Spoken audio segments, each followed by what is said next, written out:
And I'm sure Mark's got something going on now. Okay, so we're going to start the piece de resistance of the chocolate pudding. Okay. If you've been taught English, you'll have had the chocolate falling cake. Did you have that? Oh, you missed the best dessert ever. Okay. Right, so I'm going to explain how to make it because I've got to beat away here while he's, you know. Right, so first thing you do is that you melt your butter on a low heat. You don't want brown butter, black butter, burnt or that. You're just melting it because this is going to melt your chocolate.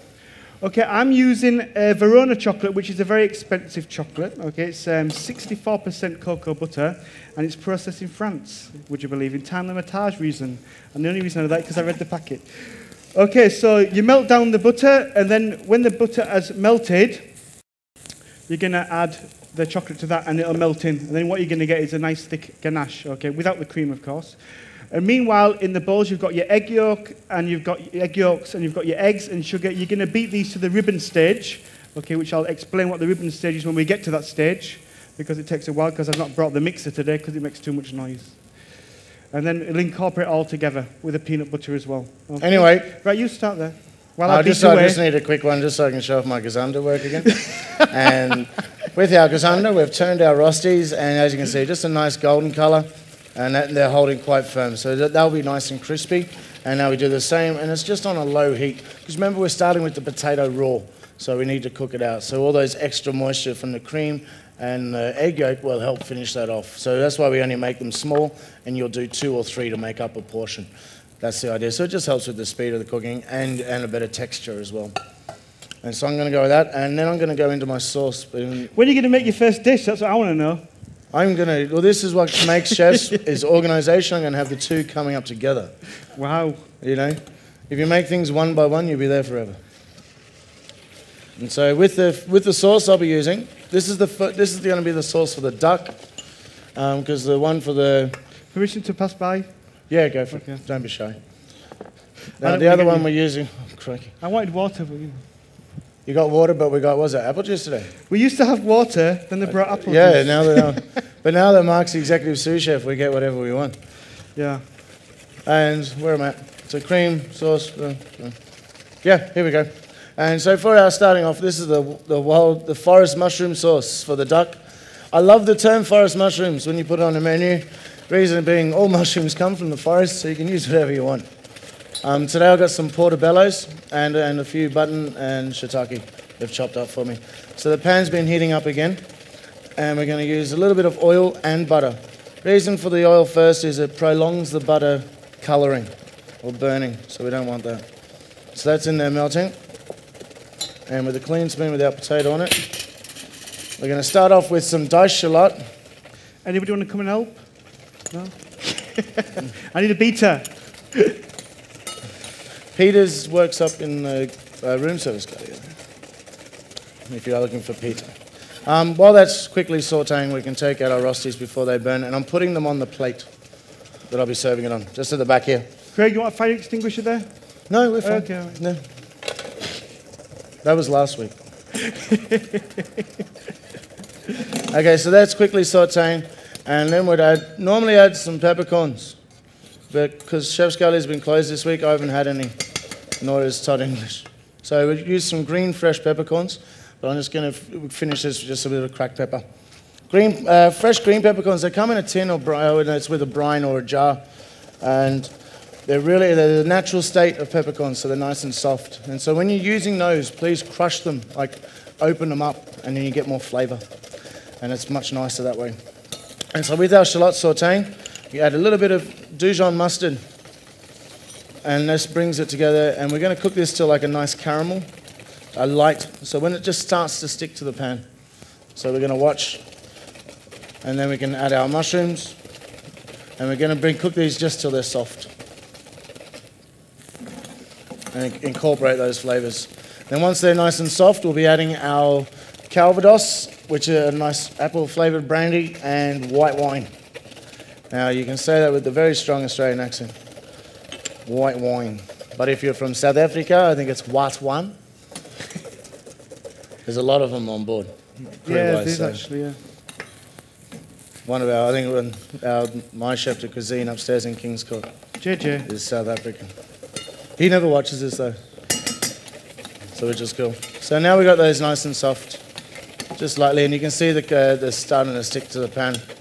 We can put in our white wine and Calvados. Now this is great about having gas flames, because we don't get to cook with them that much, because everything on board's electric. You put it in and it starts to bubble and you go like that. Ooh. What's your eyebrows? So when I start rolling around on the ground. So just lightly, and then that just reduces quite quickly. And while that's reducing, this is, by the way, this is for the guys out there, this is called multitasking, when you're doing two things at once. I'm sure you've heard about it on telly or read about it, but not at the same time, obviously. And what we're going to do is also use our sauce for our lamb. Now what we're using here, this is a red wine reduction jus. So red wine reduced down and then with normal beef jus added, or veal jus. And it's quite thick and very, very... This takes about 2 days to make to get to this stage after making the stock. So the guys have done that. And so all that is just bringing that up to the heat lightly, and then we'll be adding some black olives to it. And so that's all we need to do there.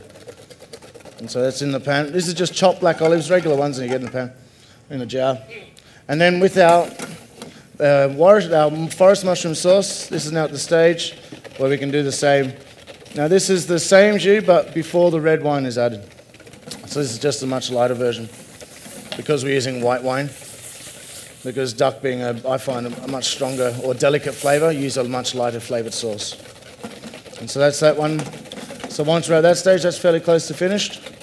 And then all we have to do is our light garnishes. So I'm going to turn this down and bring that to the side. So that one's ready to go. How are you going? I'm beating away. You're still pounding away. Good to see. Actually, about 2 minutes I'll be there, so fire on. Cool, cool. I'll keep going. Make one dish, will you, please? Yep. I'm just going to finish off with a touch of cream in the duck dish as well. And the key when you're doing that is making sure that it's not boiling. So once your sauce is up to heat, just take it off the heat, and so it stops boiling, and then you can finish with the cream and it won't split. If you add cream to a boiling sauce, it will split and you end up with those little white dots all over the place. So what I can do nearly, Mark, I'm nearly there, is finish off the duck. So I'm just going to reheat this, and we're going to sort of do some sauté spinach. Just I figured that's kind of like your Diet Coke with your 16-inch pizza. A bit of guilt taken away on our dish, a bit of vegetables. So we're using some fresh baby leaf spinach here. This stuff's really nice and really versatile and full of vitamins. I always make sure my mum gets, and when I cook for my mum, I put spinach in everything. It's loads of iron. She's getting to that age now where they're retired and do nothing. And just rub it in that they do nothing. And so what we got, so we're going to use some fresh spinach. We're also going to use a bit of lemon zest as well, give it a nice fresh flavour, and a pinch of nutmeg. These just help it along because it is quite, but we use butter with this as well. Mine for everything. And while that's sautéing, this takes very little and time to do. And so we can throw this in, and all we're going to do is just make it soft. And while that's happening, in the other pan for the lamb, we're in the sauce while it's finishing.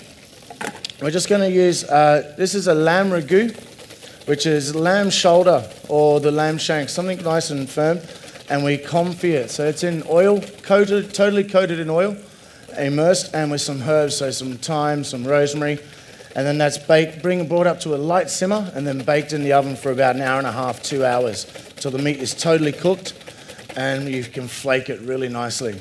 And it's a beautiful flavour, and we're just putting it in the sauce to bring up back to heat for that one. And then because once we confit, you just flake it all around, and then you can mould it with a little bit of more fresh herbs and some other stuff as well. But with the spinach, nice and lightly, just to make it soft. And then we just add these things, a bit of lemon zest. And these are just nice fresh flavours that just bring it alive, I find. And naturally a little bit of salt and pepper. I can do something, I can be nice and tricky. Oh my God. Hold on, I can do it to the other hand as well. Who do you think you are, Tom Cruise?